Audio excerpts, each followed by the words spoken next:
Hindi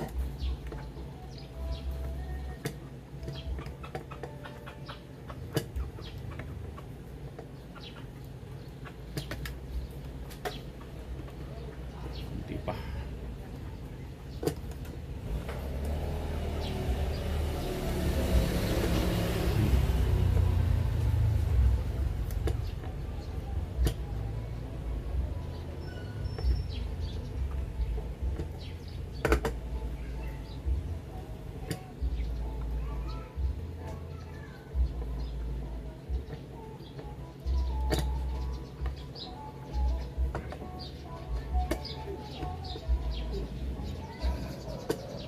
Yun. Okay na mga parts.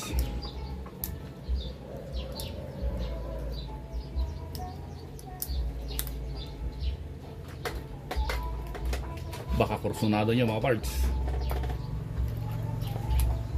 Pwede nyo dalhin sa hunting site. Lagay nyo lang sa sinturera nyo. Baka gusto nyo lang. So, all set na dito. Yung scoop na lang.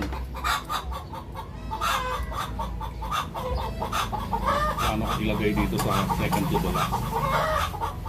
Para yung chick resto. Maluwag.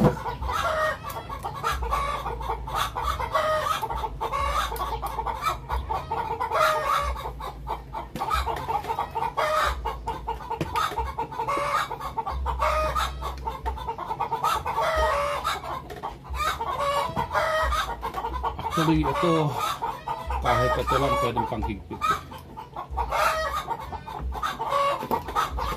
Hindi nyo nakakailanganin ng ano dito, ng liabe. Ito lang, suot nyo lang po dito. Ihigpit na siya.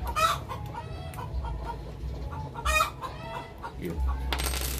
Ang tutusin, hand tight lang yan. Huwag lang gumala. So, all set na si Zebroya. Try natin na walang silencer. Yes. Pwede na po natin i-zero yan. Kasi binago ko yung mounting ng scoop mula dito. Nila ko dito sa harap. Para pag pinating ko yung chick ko dito sa chick rest, tatama pa rin dito sa balikat ko. Napansin ko nung nag-hunt kami, malayo sa balikat ko yung ano, butt. Tapos hindi ko pa rin makita yung kailangan nakaganyan na hindi tumatama sa balikat ko. Parang nahihirapan ako. So mas maganda na medyo ayun, tamang-tama lang.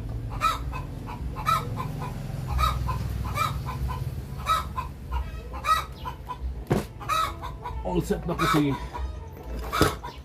Zebroya. Ngayon, para saan itong mga to? Bakit may naka-display dyan?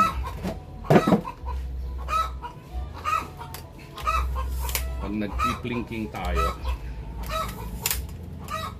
or nasa hunting site ka, hindi ka na maghahanap ng patungan.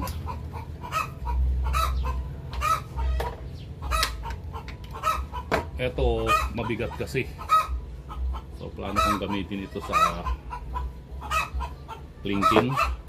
Ito magaan kung pupunta ka sa site.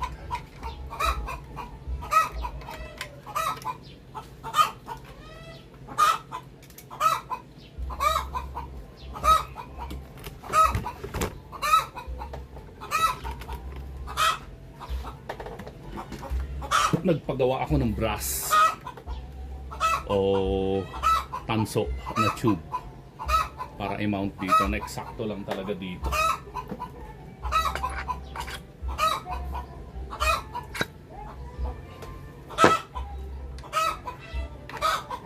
Yun.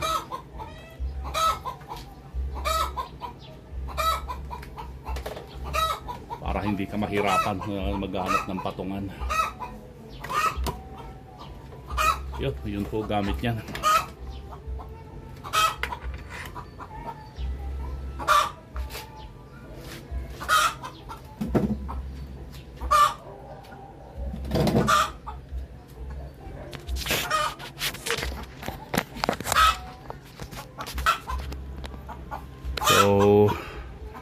All set na po si Sabroya.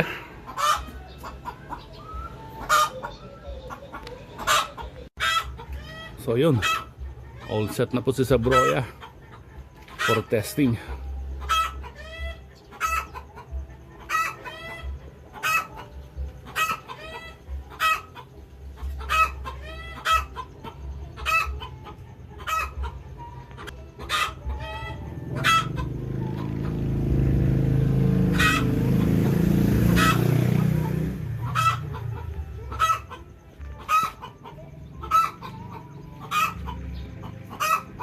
So abangan po pag set na natin na zero nito. Thanks for watching mga pards.